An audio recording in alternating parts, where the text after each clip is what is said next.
Maayong adlaw sa inyo tanan. Naglibog ko asa ko magsugod.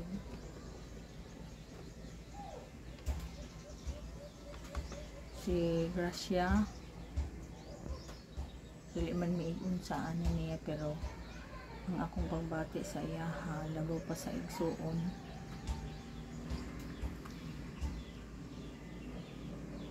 Naka-establish mi og relasyon na labaw pa sa pamilya lang para sa ako ang pagbati. So mautana kung igon sa mi akong itubag labaw pa sa igsuon. Nagkita mi una sa simbahan katong kandidato sila sa bautismo. Oro gito ako mahinumduman nga magbabautismo silang duha, Asiya niya naay problema nilang duha kay wala pa sila nakasal. So ato nga i-meetingan sa board dito ko kita sa iya sa simbahan sa Duwalwal Yellow Mountain. Dili gid ako malimtan nga panahon nga kami rang duha katong nag-istoryahay mi dito sa kilid sa simbahan nga nag-umbaw sa pangpang na sige sultis ako ang kanang kami ra duha na hibalo siya ato, and ang akong tan-aw niya sa ato ang panahon kay grabe siya ka ligon nga pagkapapay kay minsan mauto na hitabo sa iya kanang nagpabilin gihapon siya nga strong para sa mga kabataan. Nagpabilin gihapon siya sa tiliran sa mga bata. Kung yan nga buhaton gid ay tanan sa usa ka inahan ang unsa ang mabuhat niya alang sila mga anak. Maguna-una ako karon na ilain gid ay tag mga pagsulay sa kinabuhi. Lain-lain ang ato mangun aron ta mahimong lig-on sa atong pagkatao, sa atong pagkainahan. Si Grace para sa ako siya na akong nailhan nga pinaka-strong na babae sa circle of friends na ako. Kay bisan pa sa mga pangitabo sa iyahang pamilya, sa iyahang relasyon, sa iyahang mana, pero napabilid siya nga Grace gihapon. Ingon ana na gyud siya. Daghang maayo nga mga butang nga nabuhat ni Grace sa amo. Dili naman ako maisa-isa. Ako mahinumduman gyud ka na bitaw. Share ko sa ilahang apait, ani pait kaayo niya.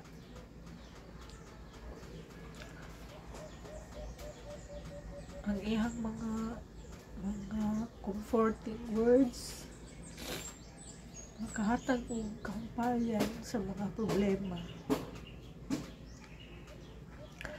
katong kanang mga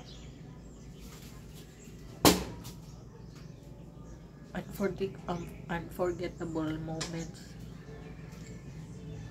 na nahitabo sa amo katong magsigira mig bisita sa Africa.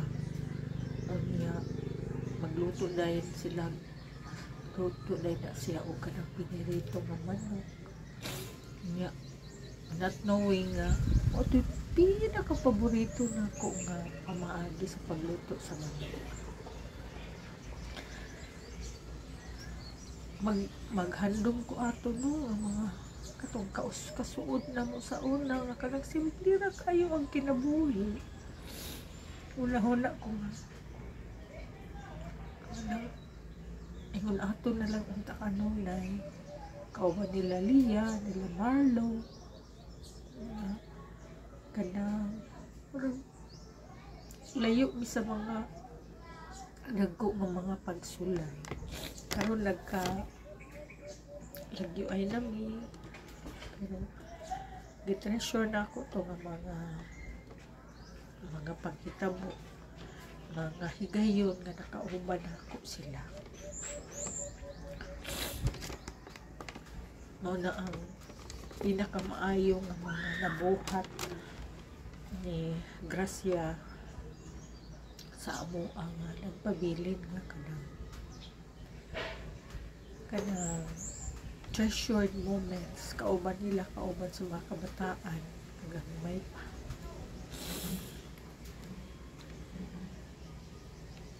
Kung manglakaw mi isa ka adlaw asa may mga ito, siyempre di na ako ibilin si Mars Inday, kami tuloy balik mi dito sa bukid sa simbahan. Kung asa mi una nga nagkita ay kung asa na mo na-establish ang relationship, gusto na ako nga magtakbok mi dito kauban sa mga kaigsuonan na nahimong suod na mo atong mga panahon na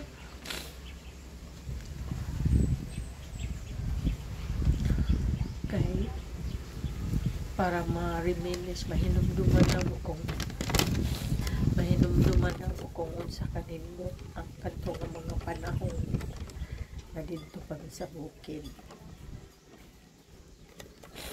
Kung naamanggaling time nga mo abot nga ma-amnesia siya,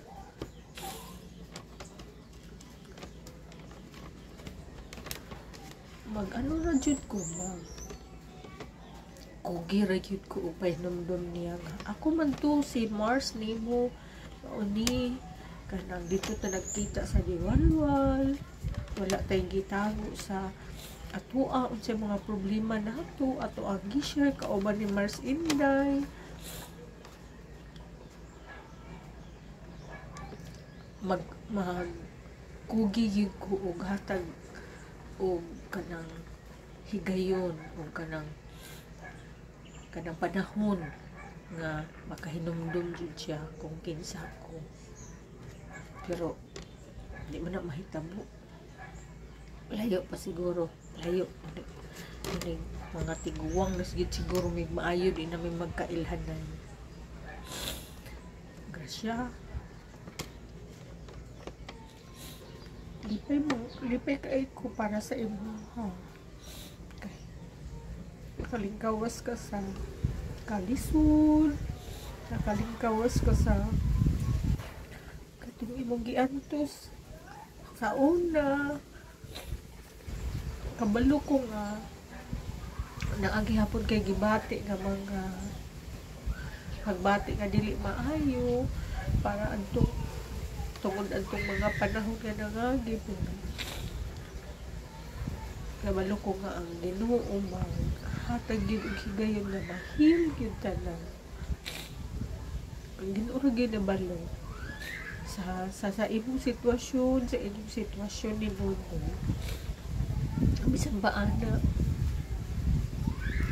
kung ako sa pasultihon dili ko gusto nga mabalik pa to nga panahon. Di ko gusto nga makadungog pa ko sa imuha nga mo share sa ako ang mauni gibuhat, mauni nahitabo.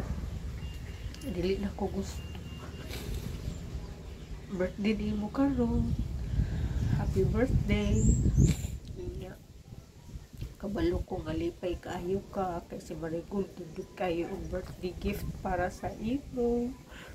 Di ba kita mga inahan mo dyan na atong handog na makahuman atong mga kabataan, ma-plaster sila. So lipay kaayo ko nga galing nakabalita, nakapasar si Gold. So, happy birthday. na maginaot ko nga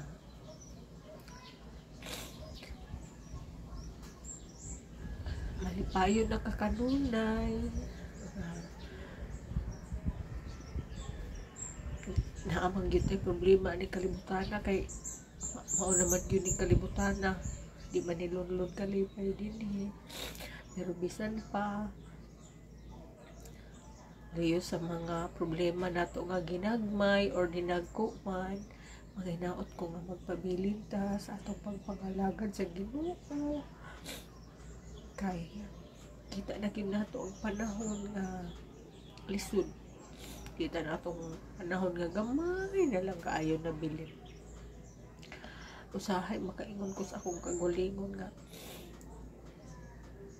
ngano magsigi ko og kwinta-kwinta og kanus ang yun ng 6,000 years mo abot.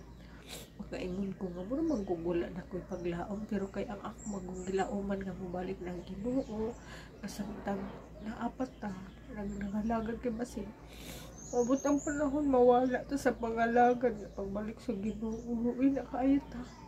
Okay na akong gihandom sa ato ang magkita ta sa langit kauban sa atong mga kabataan nagipiyal sa Ginoo sa ato. Hinaot ko nga sa kanunay malipayon ka panaliginan ka kanunay sa maing panglawas alang ako dili man ko kaayo ano kanang showy sa akong mga pagbati bisan man gani sa akong mga anak dili kay ko showy pero nakabalo ko deep inside nga lalong yun ang akong pagbati para sa imo. Happy birthday, Gracia! I love you! Unya, nang hinaot ko nga, malipayon ka. Dili lang ning adlaw ni mo nga natawhan. Ang tudod niya, sa pagbalik sa Ginoo, malipayon ka kanon.